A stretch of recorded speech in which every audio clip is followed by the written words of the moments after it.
All right, so my concept is scrap. Some years ago, I came upon the volume The Gorgeous Nothings, a collection of Emily Dickinson's late verses written on household paper scraps. I was immediately taken with the book, but since I'm neither an Americanist, nor a poetry scholar, nor a 19th centuryist, I figured my interest would have to remain a purely personal one. So I displayed the volume on my desk and would thumb through it now and then between office hour appointments. When I had the opportunity to select a concept for this event, I chose scrap because I wanted to linger with my own amateur attachment to these scriptural odds and ends to investigate their peculiar pull and to think about their ecological and aesthetic resonances in our time. My talk today will consider the relationship between art and waste, with particular focus on Dickinson.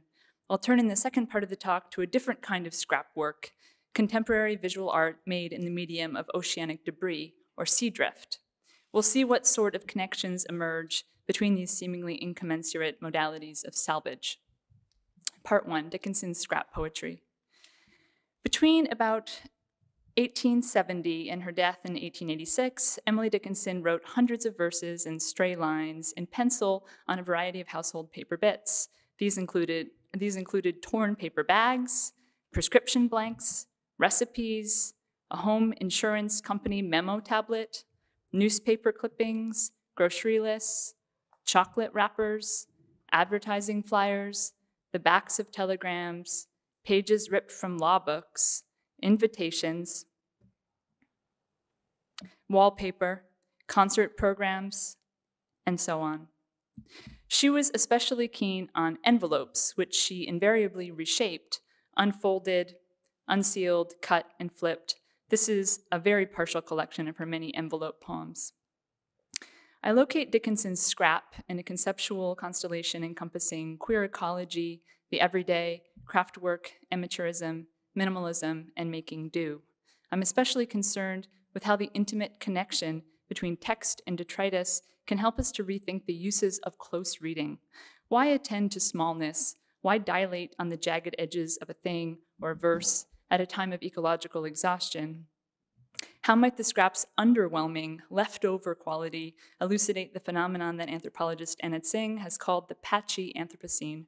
By patchy Anthropocene, Singh indicates a geological era marked not by the dominating planet-shaping power of the human species, but by the tension or overlap between, on the one hand, the monocultural proliferation of the plantation, with its fixation on maximum efficiency and profitability, its addiction to remaking life worlds into future assets, and on the other hand, all the tangles and muddles that undercut and complicate the arrogance of plantation logic.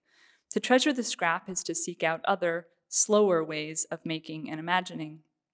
Browsing through Dickinson's scrap poetry, I'm struck by how unlikely it is that these bits and pieces have survived at all.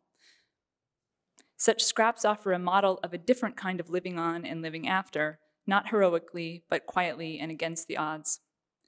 In taking the scrap as her medium, this poet was performing experiments with boundedness and material limitation. What I find so intriguing about these artifacts and the everyday salvage work they imply is that they help us to understand Anthropocene-era artwork not as a monument against time, but as a meditation on transience. Dickinson's scraps present a vision of the earth as limited and exhausted, and yet she also explores the wild edges of the thinkable within such conditions of constraint. Critic Marta Werner describes these poems as composed in neither the past nor the future tense, but in what might be called the process tense. They are, quote, whispers at the outer limits of Dickinson's work. Here, for instance, the poet has jotted lines on pages where she has also repeatedly signed her name or scribbled a bunch of E's. This is not Dickinson's signature in the grand sense. It's not an author's claim to immortality, simply a pen test. Previously, Dickinson had experimented with media in other ways, stitching her poems together in handmade booklets, which critics call fascicles. As you probably know, she never willingly published her work, though she sent thousands of poems, like gifts, in letters to friends, especially to her sister-in-law, Susan, whom she adored. The letters to Susan turn around the difficulty of finding a language in which to express the intensity of this attachment. I understand Dickinson as a queer figure in the most interesting sense, meaning that she's an outsider to the normative temporality of the hetero-reproductive family and a misfit with regard to all other existing categories of sexuality, too. Recycling and reuse were key practices in the Dickinson household. Dickinson's mother owned a well-thumbed copy of the popular 19th century manual, The Frugal Housewife, which began, quote, "The true economy of housework is simply the art of gathering up all the fragments so that nothing be lost." In 19th century households like Dickinson's, clothing was worn year after year, patched and mended until there was nothing left to mend.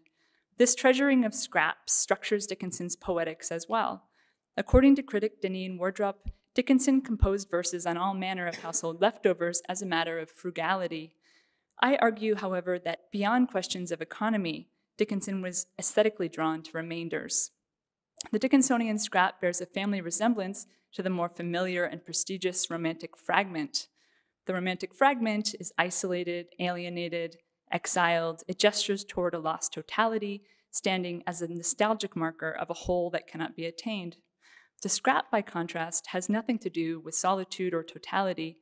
It's both a leftover and a potential future patch. Many of the poetic scraps collected in The Gorgeous Nothings are unmade, unfolded bits of envelopes that the poet intended to send to friends, but didn't. Branka Arsic draws our attention to this phenomenon, observing that Dickinson's poetry is anti-romantic in its orientation, since her fragments precede their context or can be independent of them. Quote, "In Dickinson's scenario," contends Arsic, "the world comes after what inhabits it. It begins with scattered multiplicities rather than with any unity." Dickinson's scrap is meant to be handled, worked with. Indeed, in its very form, it bears the traces of handiwork already. It has been cut, torn, reshaped. According to the Oxford English Dictionary, scrap derives from an Old Norse word for scraps or trifles, and it's interesting to note that scrap is plural at its core. Scrap is related to the Middle English scrape and the Old Norse scrappa, to scrape or erase, which in turn is etymologically linked to an Icelandic verb meaning to clatter. There's something very material and even acoustic about the scrap, which conjures a noise of rough rubbing or grating. Fragment, on the other hand, derives more simply and cleanly from frangere, to break. No such neat cut or clean break with scrap, which indicates a process, not a single event, a wiping, a scraping, a tactile and textural encounter. The online Emily Dickinson lexicon offers a wider array of meanings for this word as it appears throughout Dickinson's work and in her 1844 Webster's American Dictionary. Scrap: tatter, remnant, patch, remainder, rag, shred, piece of cloth, odds and ends, tiny sparkle, shiny drops, sparkling particle. Bit, leftover, broken piece, detached part, crumb fallen off a table, food remaining after a feast, murmur, mumble, partial phrase, short expression, incoherent word. This notion of the scrap as an utterance, a murmur or mumble, recalls John Stuart Mill's famous definition of lyric poetry as overheard prayer. Yet Dickinson's poems written on paper scraps draw our attention away from the spoken poem or the expressive eye and invite us to attend instead to the ragged edges of the material itself, the boundedness of the text, its folds, tears, scissor marks, its collage quality, its reversed or sideways or diagonal positioning. According to Mill, lyric poetry is feeling confessing itself to itself in moments of solitude. Dickinson's scrap poetry does not conjure a feeling of solitude or scene of solitude, but rather the image of a busy, earthbound, laboring poet struck by a rhyme or verse in the midst of baking bread, skimming milk, or stitching a hem.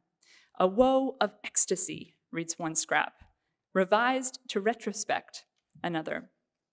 If lyric is usually imagined as a phenomenon of voice, apostrophe is one of its fundamental tropes, as Jonathan Culler has argued, the scrap poem is primarily written, and I mean this in the most material sense. It's crossed out, cut, folded, unfolded, torn, pasted, and mended. The Dickinson I'm discussing here clearly is not the metaphysical poet who writes against time, nor the shut-in who forsakes the exterior world in favor of what critic Sharon Cameron terms the visibility of interior experience. Dickinson's scrap poetry is enmeshed in the mereness of finite being. To hone in on scrap poetry is to bring to the fore the insistent orientation of this poetry to context, a concept which we might understand following archivist Gabrielle Dean in terms of marks inseparable from their supports, paper inseparable from other objects, books inseparable from their companions of the shelf. In a prose fragment composed on a rectangle of brown wrapping paper, Dickinson addresses the spatial and temporal disorientation that poetry occasions. Did you ever read one of her poems backward because the plunge from the front overturned you? I sometimes, often have, many times have. A something overtakes the mind. Could we understand this plunge into backwardness as a scrap effect, an alternative to the romantic power struggle of the sublime, where a mind finds itself first reduced or trivialized, then made giant in relation to the world? In Dickinson's embrace of the backward, it's not the subject, but time itself that dilates, comes unhinged from any concept of progress or development, as if sometimes, often, many times, were but synonyms or variants. Many of Dickinson's poems pivot on the question of human agentic force, but she tends to privilege figures of finitude and boundedness rather than giving into the fantasy of transcendent, unbounded power. This is precisely what strikes me about the scrap poems, the way the poet accommodates her verse to the limitations of the material. There's something concrete about these texts, but they're not concrete poems or calligrams in the style of early 20th century avant-garde poet Guillaume Apollinaire, whose language morphs acrobatically and virtuosically into visual form. Instead, Dickinson simply accepts the diminishing space accorded to her. She makes do. Consider, for example, this remarkable scrap of a poem. In this short life that only merely lasts an hour, how much, how little is within our power. Here, Dickinson composes her verse on the torn-off triangular seal of an envelope, its small flap or wing-like appendage, and she chooses to write not on the outside of the flap, but on the tender inside of the seal, stained with glue and slightly torn from being opened. This couplet is marked by Dickinson's characteristic suspension of decision, a mode that Cameron calls choosing, not choosing. Dickinson is multiplying reading pathways and imaginative possibilities within a very bounded space. She's embracing the torn and broken, devising a world within the given constraints, even as she invites us to think beyond them. Dickinson suspends decision here by vertically stacking the adverbs only and merely on top of one another in the second verse, requiring us to read not just from left to right, but also vertically from top to bottom. By refusing to choose between these adverbs, Dickinson exposes the labor of poetic making, its perpetual work of selection and exclusion. Her gesture of inclusion both renders visible poetic labor as such and sets aside the labor of choosing. At the same time, by echoing only with merely, Dickinson is underscoring the minimalism of her aesthetic vision, as if the doubled adverbs of diminishment indexed a smallness and a minorness that no single word could express. And she's drawing our attention to another mode of smallness, the very slight difference in emphasis between seeming synonyms. What's most striking here is the way the duplication of these limiting words simultaneously highlights a sense of constraint and an act of poetic trespass. The second verse of the couplet conveys a similar sense of bounded unboundedness. How much, how little is within our power. Here, each term turns over into its other, muchness into littleness, and vice versa. The entire tiny poem, and perhaps all of Dickinson's oeuvre, hangs on that dash between how much and how little. This dash both conjoins and disjoins, connects and severs, lengthening the pause, slowing the forward motion of our reading, and compelling us to look back and forth from how much to how little, and back again. Tottering between much and little, the poem indexes the radical uncertainty of human power and responsibility in an age in which the human has become a geologic force. The poem thus explores what Rob Nixon has termed the oscillation between Anthropocene hubris and Anthropocene humility. The pull between the bounded and the unbounded occurs, too, in the tension between sense and sound. The couplet's refusal of closure, its opening out with that dash of indecision into the unknown, contrasts with the insistent smallness and hominess of its meter. Dickinson wrote in common meter or hymn meter, iambic tetrameter interspersed with iambic trimeter. If the modified hymn meter of this couplet suggests a certain containment, the fragment nonetheless resists completion. It's chopped and jagged, incomplete, and spaced at its most crucial juncture with a dash. I'd like to suggest that we understand scrap poetry as a kind of visionary minimalism in the sense that Anahid Nersessian has proposed. In Utopia Limited, Nersessian theorizes a romanticism that is oriented toward boundaries and marked by a formal and ethical operation that she terms adjustment. Adjustment is what allows humans to, quote, accommodate themselves to the world by minimizing the demands they place on it. Nersessian's theory of limited utopianism sheds light on Dickinson's poetic experiments with boundedness. Dickinson's scrap poetry explores the problem of living on and living after, but as aftermath poetry, it is decidedly modest and non-apocalyptic in tone.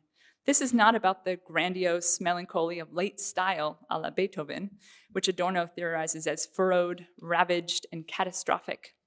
Instead, Dickinson's aesthetic practice is inspired by the delicate, everyday act of mending, advocating what Nersessian calls a utopian doing with less.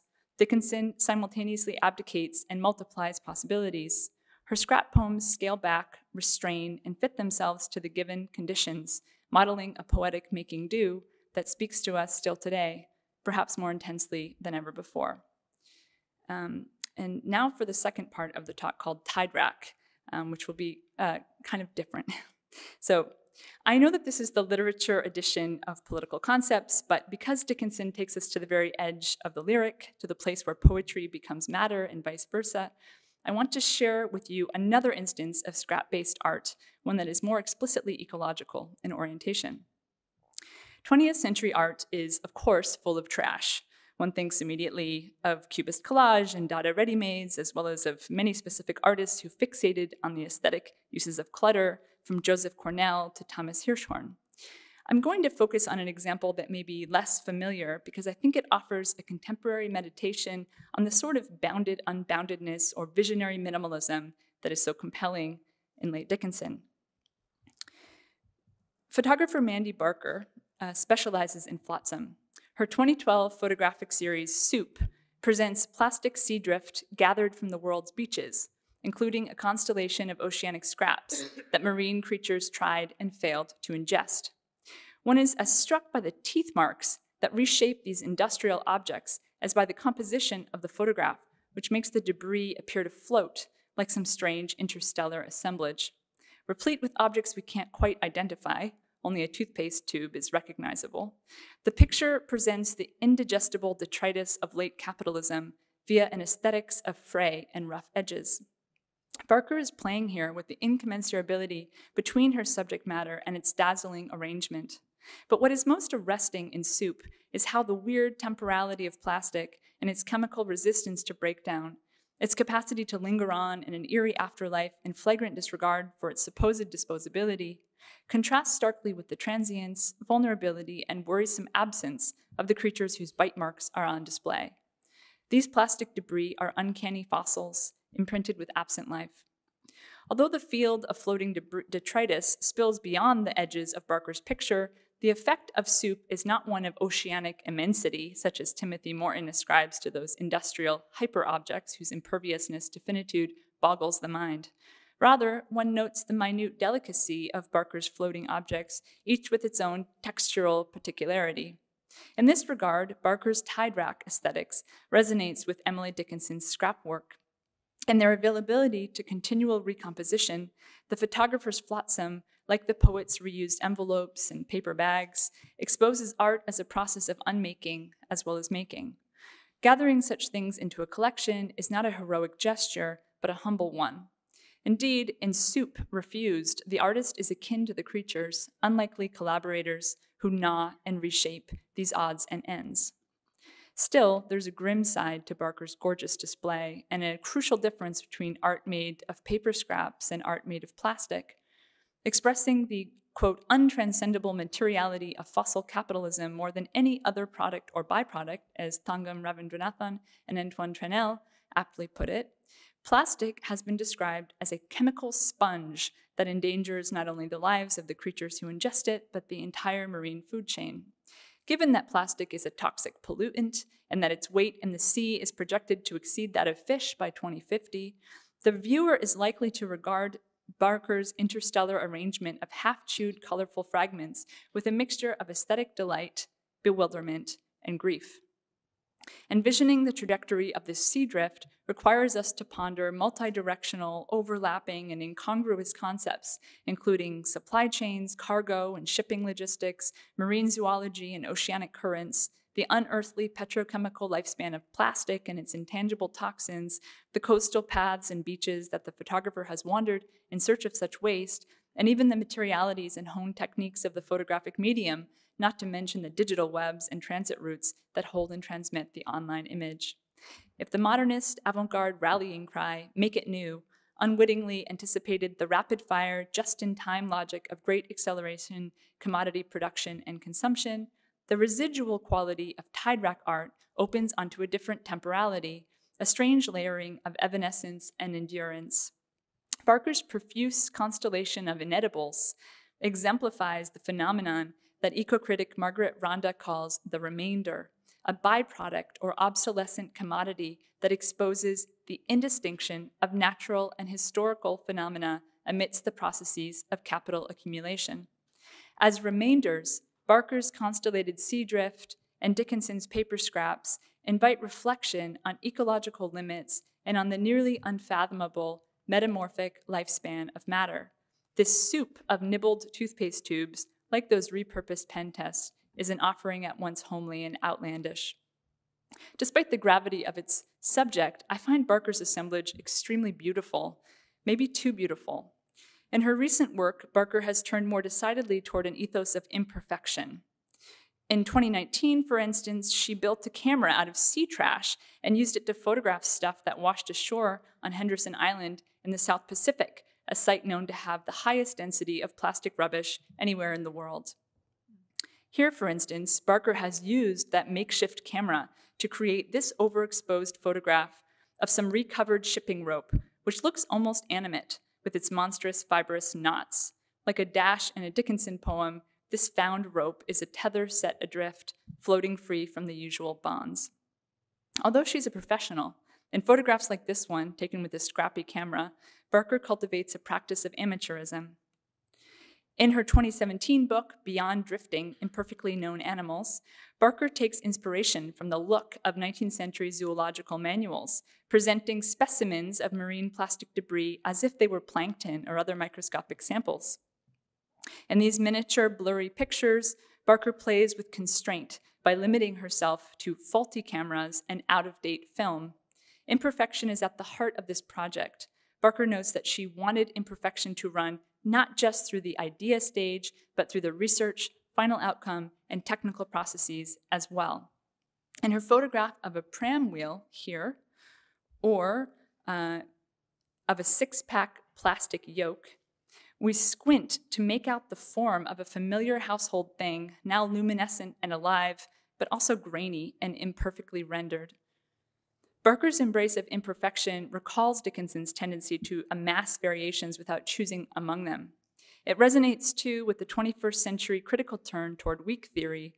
I'm thinking, for instance, of Weiqi Dimmock's valorization of, quote, a critical practice that does not even try to clinch the case, as well as of Leela Gandhi's theorization of democratic imperfectionism, or what she calls the other side of perfection, a practice of setting aside self-elevation and cultivation in favor of the more humble ethos of becoming common. Turning from Dickinson to Barker and back again, we can see the late scrap poems not as indications of an agoraphobe's withdrawal from the world, but as an invitation to plunge backwardly into it. To conclude, scraps tend to pile up. In the salvage work of Dickinson and Barker, however, our attention is drawn away from sublime excess, how much, and toward limits, how little. This rough and delicate scrap work elucidates the small, little bite marks, pinholes, paste traces, and other subtle textural details, even as it underscores a peculiar conjunction or overlap between the domestic scene and a wild beyond. Placing Dickinson's late pencil jottings in proximity to Barker's photographic agglomeration of debris helps us to understand the scrap as remainder, emblem of Apache Anthropocene. Thank you.